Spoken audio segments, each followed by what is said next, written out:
বন্ধুরা, আপনাদের মধ্যে সকলেই কম বেশি জেনেছেন যে বাংলাদেশ কিন্তু অফিসিয়ালি মিয়ানমারের যে বিদ্রোহী গোষ্ঠী রয়েছে আরাকান আর্মি তাদের সাথে সম্পর্ক স্থাপন করেছে। দেরিতে হলেও আঞ্চলিক সংঘর্ষে নিজেকে উপস্থাপন শুরু করে দিয়েছে বাংলাদেশ। এই বিষয়টি মিয়ানমার জান্তা সরকারের চেয়েও ভারতের জন্য অধিক চিন্তার, কারণ বিগত 17 বছর ধরে বাংলাদেশের আঞ্চলিক ভূরাজনীতিতে নিজেদের স্বার্থ রক্ষায় ব্যস্ত ছিল ফ্যাসিস্ট শেখ হাসিনার সরকার ও ভারতীয়রা। কারণ সে সময় বাংলাদেশের সকল রাজনৈতিক ইস্যু ও রোহিঙ্গা ইস্যুতে নাক গলাত ভারত, কিন্তু বর্তমানে আর সেই সুযোগ নেই।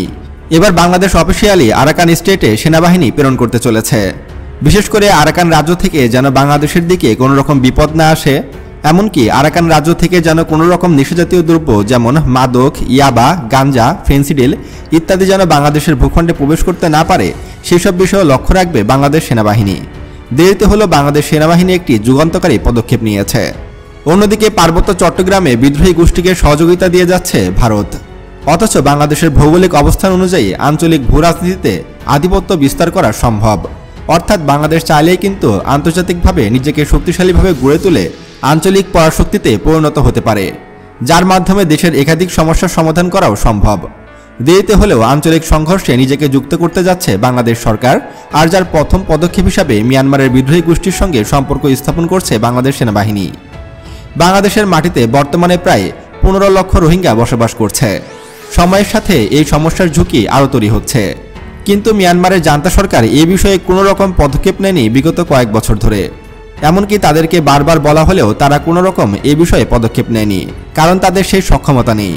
কারণ বর্তমান রাখাইন রাজ্য নিয়ন্ত্রণ করে বিদ্রোহী গোষ্ঠীরা, বিশেষ করে আরাকান আর্মি। তাই রোহিঙ্গাদের মিয়ানমারে ফেরত পাঠাতে হলে অবশ্যই আমাদেরকে আরাকান আর্মির সাথে সুসম্পর্ক স্থাপন করতে হবে এবং তাদের মাধ্যমে রোহিঙ্গাদের নিজ বাসভবনে ফেরত পাঠাতে হবে। কেননা বাংলাদেশের জাতীয় নিরাপত্তার স্বার্থে রোহিঙ্গা সংকট খুব বেশি দিন টিকিয়ে রাখা উচিত নয়। বাংলাদেশের প্রধান উপদেষ্টার নেতৃত্বে পররাষ্ট্র দপ্তর এবং সেনাবাহিনীর পক্ষ থেকে বিরোধী গোষ্ঠীর সাথে সুসম্পর্ক স্থাপনের কাজ চলমান। এই ক্ষেত্রে আরাকান আর্মি সহ আরও কয়েকটি স্থানীয় বিদ্রোহী গোষ্ঠীকে প্রাধান্য দিচ্ছে বাংলাদেশ। এমন অবস্থায় বাংলাদেশ সেনাবাহিনী চাইলে খুব সহজেই মিয়ানমারকে বিচ্ছিন্ন করে দিতে সক্ষম।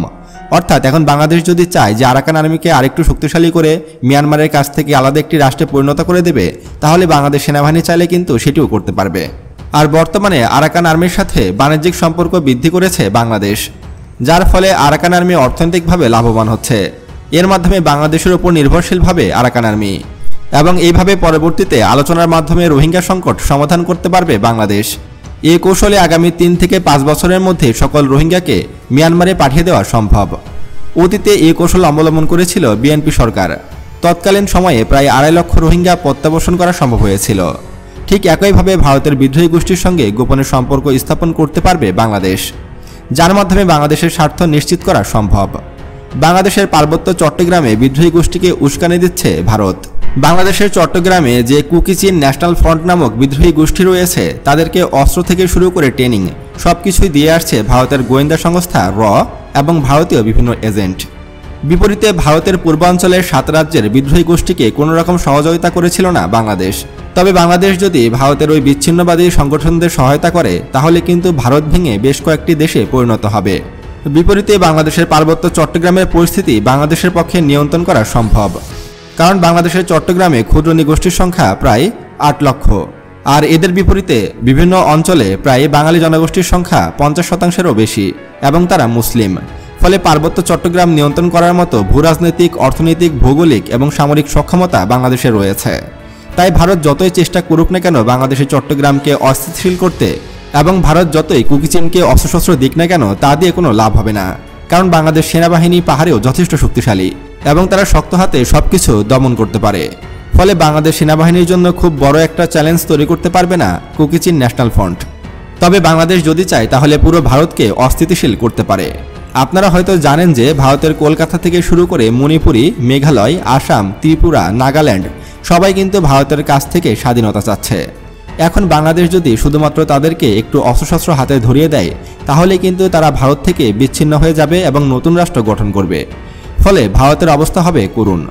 অন্যদিকে বাংলাদেশে যদি ভারত আক্রমণ করার চেষ্টাও করে, সেটা হবে ভারতের জন্য সবচেয়ে বোকামি। কারণ বাংলাদেশে 18 কোটি জনতা বসে থাকবে না, তারা ভারতের বিপক্ষে যুদ্ধে নামবে। ফলে ভারতের অবস্থা কাহিল হয়ে যাবে। তবে সেটা যাই হোক না কেন, বর্তমানে আঞ্চলিক ভূরাজনীতিতে বাংলাদেশ সেনাবাহিনী গুরুত্বপূর্ণ অবদান রাখছে। বিশেষ করে আরাকান স্টেটে বাংলাদেশ সেনাবাহিনী যে পদক্ষেপগুলো নিচ্ছে সেগুলো প্রশংসনীয়। বন্ধুরা, 2025 সালে এসে বাংলাদেশ কতটা শক্তিশালী হলো এবং বাংলাদেশের সামরিক শক্তি কতটা বৃদ্ধি হয়েছে সে সম্পর্কে জানতে আমাদের এই ভিডিওটিতে ক্লিক করুন। তো আজকে এ পর্যন্তই। আল্লাহ হাফেজ, দেখা হচ্ছে পরবর্তী ভিডিওতে।